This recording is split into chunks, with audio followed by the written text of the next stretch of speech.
a Romanos, porque nós chegamos no capítulo 13. Então, de forma proposital, eu vou deixá-lo sobre a mesa. E hoje eu queria falar sobre a paz. Paz é um assunto que todos perseguimos na vida. A paz, não é? E eu quero contar uma historinha para vocês. Certa feita, a historinha se chama Tempestade e o Pássaro. Certa vez, um rei de uma grande nação ofereceu um prêmio muito valioso ao artista que conseguisse colocar em uma tela, pintar a melhor representação da paz. Eu lembrei do Dani quando eu li isso aqui. Então, os artistas e pintores, depois de alguns meses, voltaram para apresentar seu trabalho ao rei. E a maioria pintou um céu azul. Deixa eu ver o que mais. Um mar azulzinho, com alguém velejando. Quem sabe uma casinha branca, com uma varanda, um quintal e uma janela para ver o sol nascer. Outros conseguiram, de forma linda, replicar essa ideia em campos floridos, cheio de flores de todas as qualidades. Mas, surpreendentemente, entre eles havia um quadro enorme, com uma borda muito bem feita, com céu escuro. Um navio naufragando. Pessoas, então, desesperadas, pulando desse navio. Muitas morrendo afogadas, com ondas imensas que ricocheteavam sobre o navio. Fez isso com cores escuras, contrastando com relâmpagos que cortavam o horizonte. E uma cachoeira caía com muita força ao fundo da tela, de modo que nada parecia pacífico. Mas ao rei se aproximar, quando ele se aproximou da tela, ele percebe que havia uma fenda de rocha, aonde as águas ricocheteavam com muita força e voltavam. E foi justamente nessa fenda que o navio se desintegra. Ele consegue ver um detalhe que o artista pôs, que foi uma fenda no rochedo, aquele rochedo. E ele então, artisticamente, conseguiu colocar lá dentro um passarinho, que calmamente protegia seus filhotes com suas asas. O pássaro demonstrava serenidade e controle. Não havia medo, como alguém que havia perdido o controle da situação. A aplicação dessa história, esse homem ganhou o prêmio. Mas o que nós aprendemos com essa história é que a paz verdadeira não é a ausência de choro, de pranto, de medo, de angústias, de morte, mas é a paz que encontramos sob as suas asas. Estamos seguros. A tempestade é um personagem, a pergunta é: onde estamos nela? E é justamente para pensar nesse tema que eu quero ler com vocês Filipenses 4:7. Muita gente conhece esse texto. Filipenses 4:7. Eu acho que a gente podia até ler juntos. Eu queria que você a lesse pensando na tempestade, pensando na rocha assolada por ventos, a reação das pessoas de medo, pânico, morte, muitas machucadas, mas ali repousava sob as asas, seguros, num lugar quase que imperceptível, alguns pintuinhos daquele pássaro. Da mesma forma que ele encontra refúgio na rocha, nós encontramos paz quando estamos sobre as asas de Cristo. Mesmo quando tudo ao redor desaba. O que o texto diz? E a paz de Deus, que excede todo entendimento, a promessa, guardará os vossos corações e as vossas mentes em Cristo Jesus. Vamos ver novamente? E a paz de Deus, que excede todo entendimento, guardará os vossos corações e as vossas mentes em Cristo Jesus. Como isso é possível? Pela oração. Agora você não precisa ler, mas se você lembrar, o texto, ele abraça um contexto sobre oração e ansiedade, ou medo, ou angústia. E é pela oração que a paz de Deus ocupa o lugar que antes era ocupado pelo medo, pela ansiedade e pelo desespero. Não que eles vão sair, não, eles não saem de nós, não. Mas eles serão tocados pela fé. Ou vocês acham que, pensando no personagem do passarinho sob as asas, se lá estivéssemos, provavelmente aquelas águas respingavam neles. E o medo de estar numa fenda de uma rocha. Se eu fosse um passarinho do meu temperamento, eu ia dar uma olhadinha lá de fora. Mas eu tenho que lembrar que eu estou afendado na rocha, que é Cristo. Ele é a rocha onde a igreja está ancorada. É por isso que por mais de 2000 anos essa igreja foi sacudida por todos os ventos possíveis. Eu não estou dizendo da igreja presbiteriana, batista, estou falando da igreja de Cristo. E ela está aí. Até mesmo nos 300 primeiros anos da era cristã, que se uniram para dizimar esses cristãos da terra no ocidente.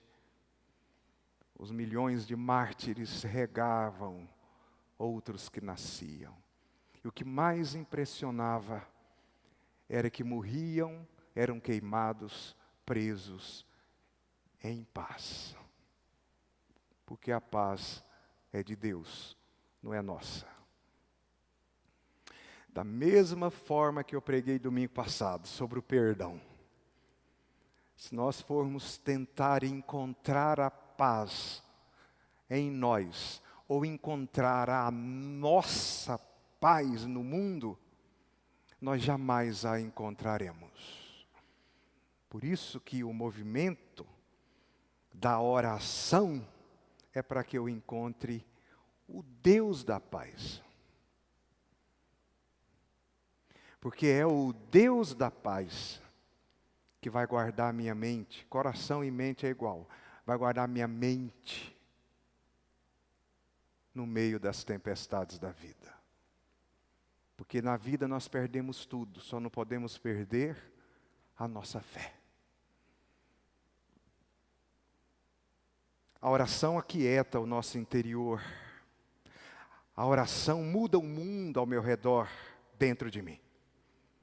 Por meio da oração nos elevamos e voltamos do céu à terra nesse movimento. É claro que durante a oração subimos, mas às vezes quando voltamos, a tempestade está aqui.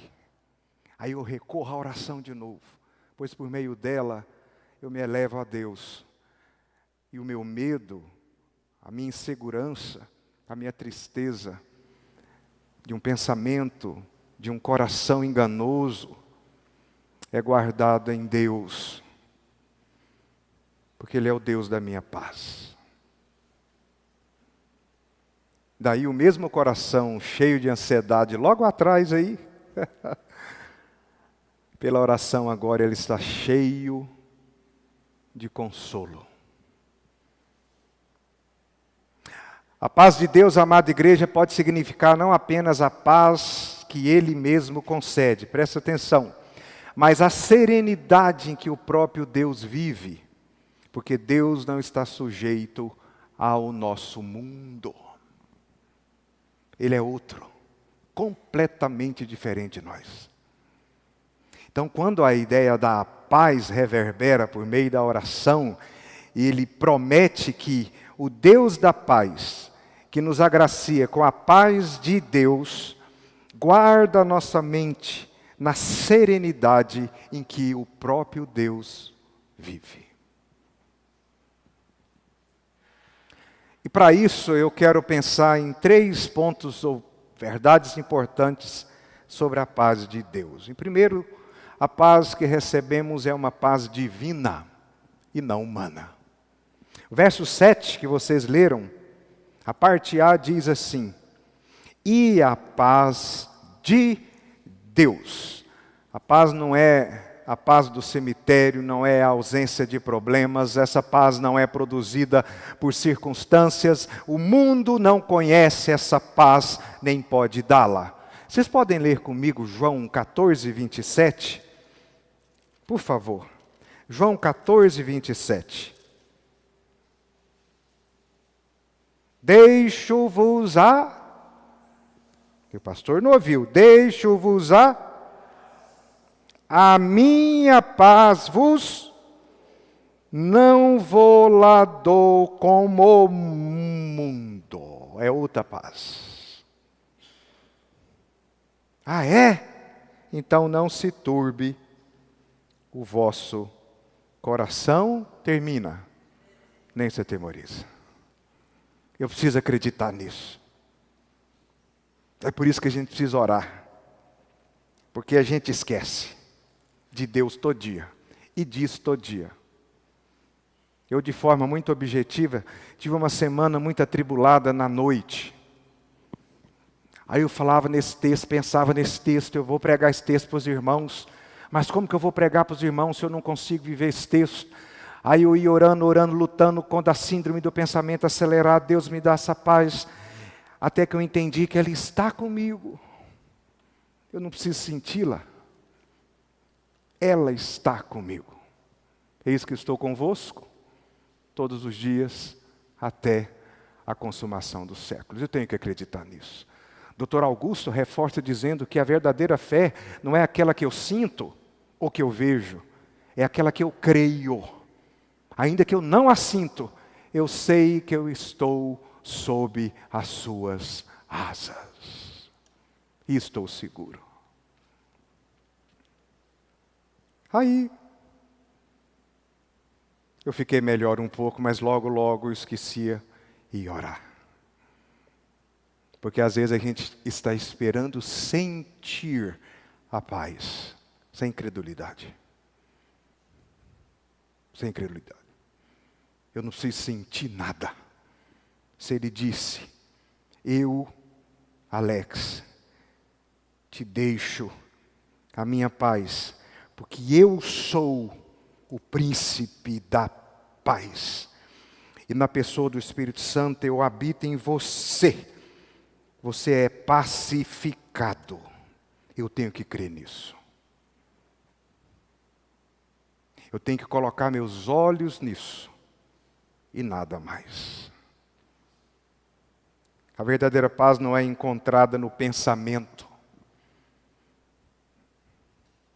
Bons sentimentos serenos uma fé triunfal. Ela procede do fato de saber que Deus controla o universo. Sabe o que eu descobri essa semana? Eu sempre achei que o texto de Lucas falava que Deus conta o cabelo da nossa cabeça. Quem já ouviu isso aqui? Você acredita que na idade que eu estou, 51 anos, é que eu descobri que ele conta o cabelo da cabeça do passarinho? E eu falei, meu Deus, não é a minha. É mais custoso ainda, porque o meu é pouco. Ele conta os cabelos da cabeça do passarinho. Ele estava falando do passarinho. As aves, olha as aves, até o cabelo das suas cabeças estão contados. É porque na Ara ele usa a terceira pessoa do plural, algumas do singular, da vossa. Mas quando você vai para outra tradução, ele diz os seus. Então ele está dizendo, se eu conto até os cabelos da cabeça dos passarinhos, como eu não posso cuidar de vocês, homens de pequena fé? Eu não preciso sentir isso. Eu preciso crer nisso. Porque se você esperar sentir isso, você vai desacursoar e vai jogar a toalha. Porque o nosso sentimento é misturado com um monte de coisa que estragou no pecado. Por isso que o meu guia é a Escritura. Se ele diz que deixou a sua paz comigo, eu acredito nisso. Por isso eu posso orar ao Deus da paz, porque ela guardará minha mente e o meu coração, até eu chegar em casa. Ele me apresentará imaculado por meio de Jesus. Eu preciso crer nisso. Amém? A primeira parada aqui é para te perguntar se você está como eu, esperando sentir a paz para crer no Deus da paz. Vai achar não, mas não. Você vai sentir a paz quando você estiver exatamente naqueles quadros, no mar, tranquilo, velejando. Ou seja, é uma paz artificial. O justo vive e morre pela fé.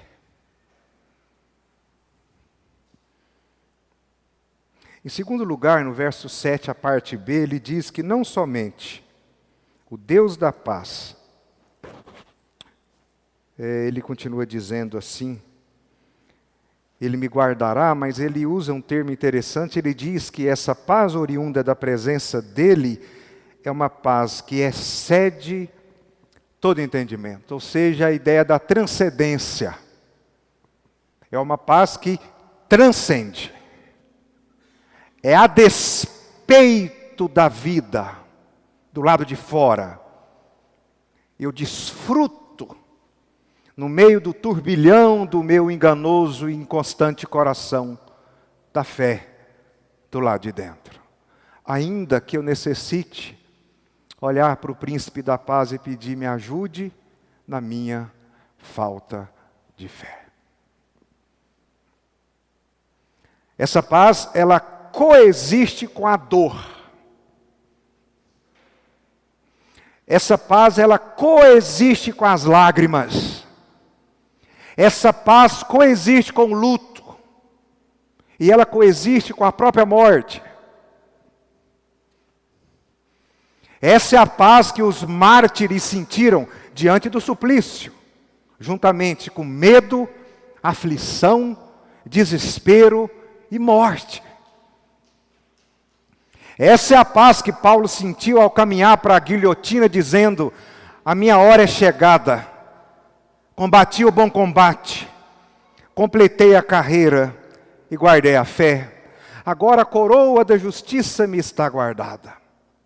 Essa paz coexiste com o fato de existirmos no mundo caótico, mas não deixado de ser governado pelo príncipe da paz.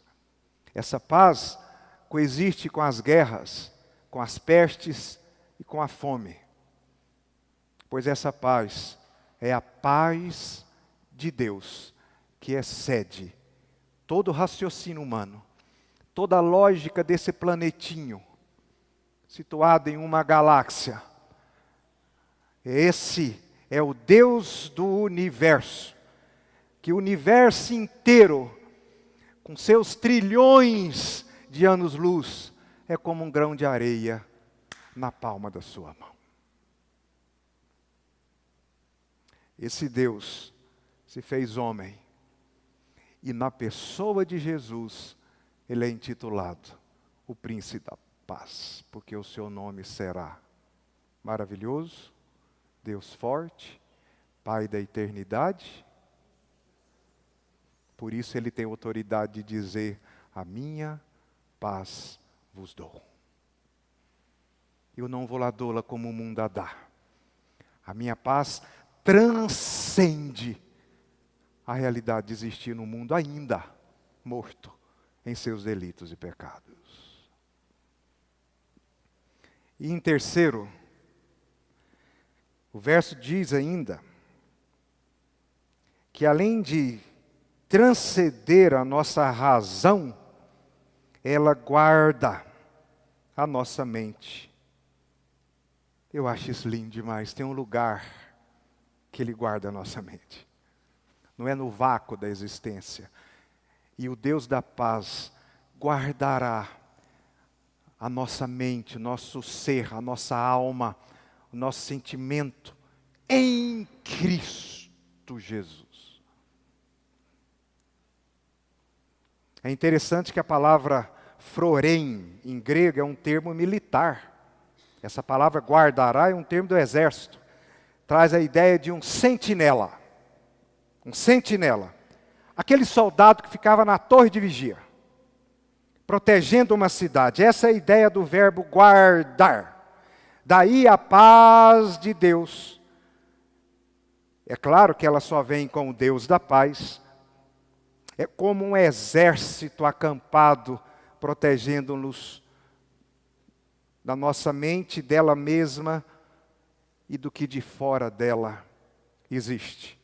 Porque nós precisamos ser guardados de fora, mas principalmente de dentro.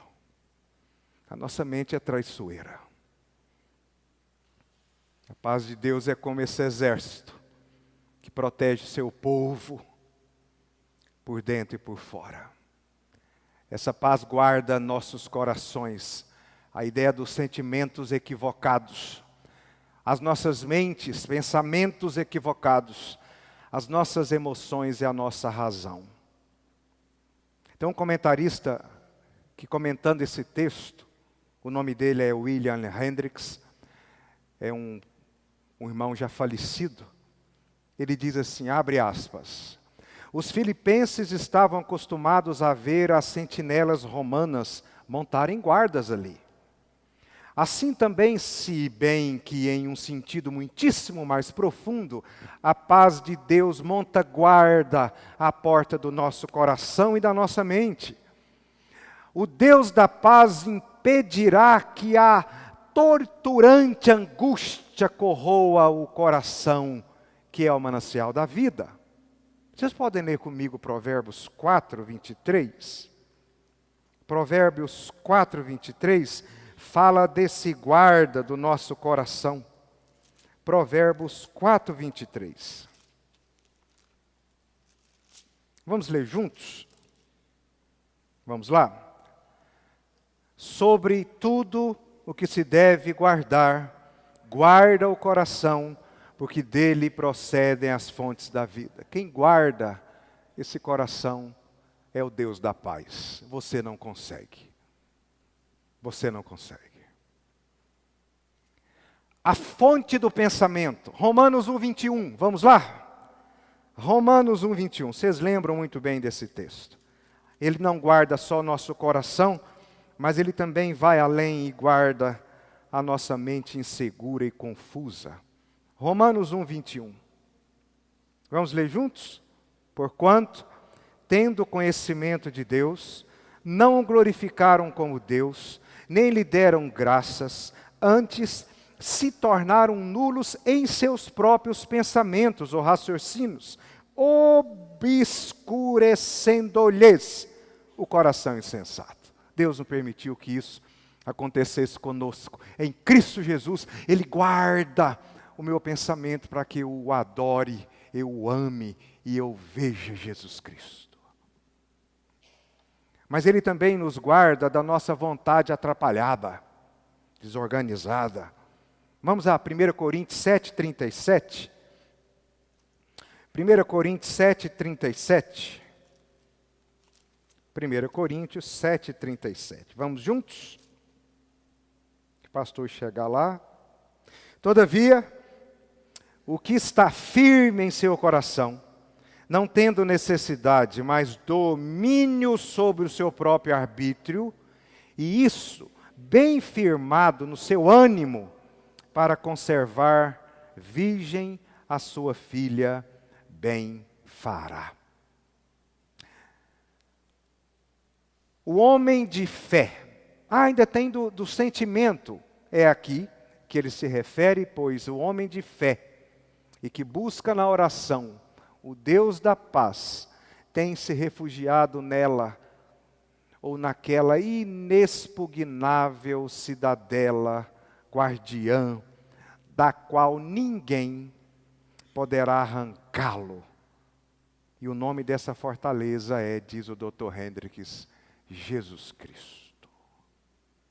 Nele nós estamos guardados pela paz dele, mente, coração, sentimentos e vontades.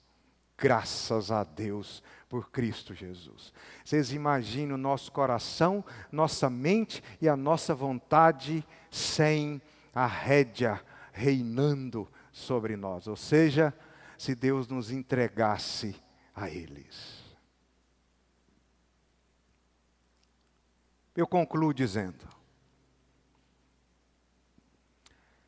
quando nós aprendemos essa ideia de ser guardado pelo Deus da paz e pela paz de Deus, a ideia firme de Paulo aqui é na segurança da igreja. Ele escreve aos Filipenses, você deve ter pensado, o pastor esqueceu do contexto, deixei para o fim. Ele escreve aos Filipenses, a igreja amada, a melhor igreja do Novo Testamento. Nunca deu trabalho para Paulo, a igreja da alegria, a igreja da festa, parceira dele em todo o tempo.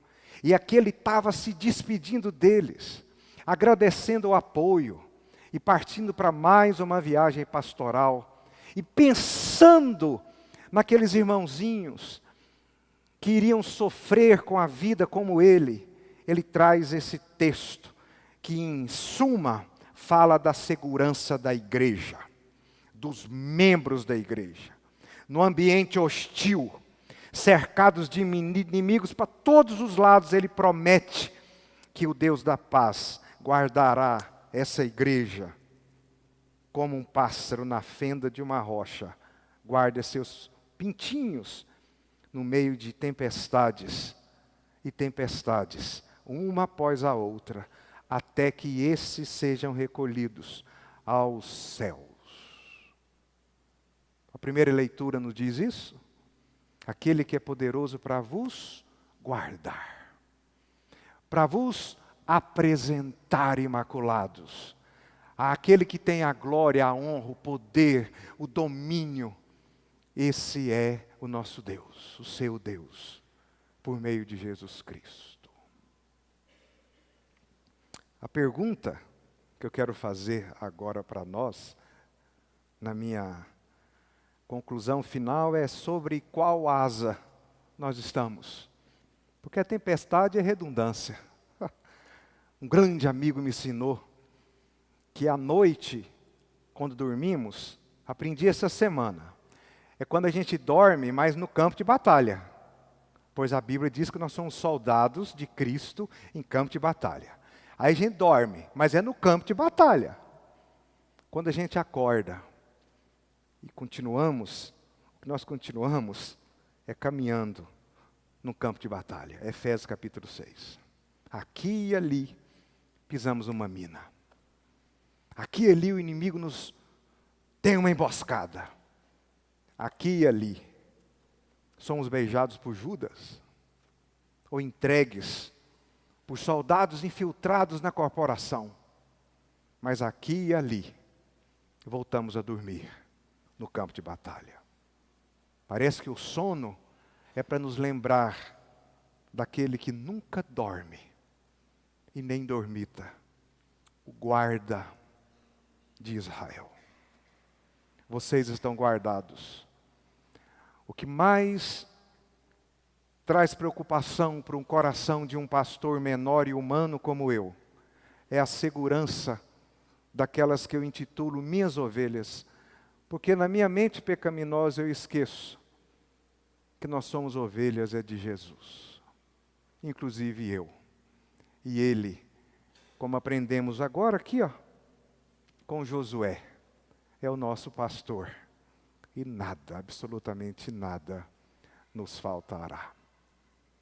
Vamos orar? Que segurança tenho em Jesus, pois nele gozo, paz, vida e luz. Com Cristo herdeiro, Deus me aceitou, mediante o Filho que me salvou. Obrigado, Deus da paz. O Senhor que é outro, o Senhor que é transcendente, mas em Jesus é Emanuel, é Deus em nós e por nós. Aumenta a nossa fé, nos guarde sobre as suas asas e estaremos seguros. Perdoe a nossa incredulidade. Somos fracos, por isso precisamos de Jesus. Somos cegos, por isso precisamos de Jesus. Habitamos em becos da existência, em fendas, por isso precisamos de Jesus. Guarda-nos na transcendência do seu amor, mas na imanência do seu cuidado. Em nome de Jesus, amém. Vamos ficar de pé?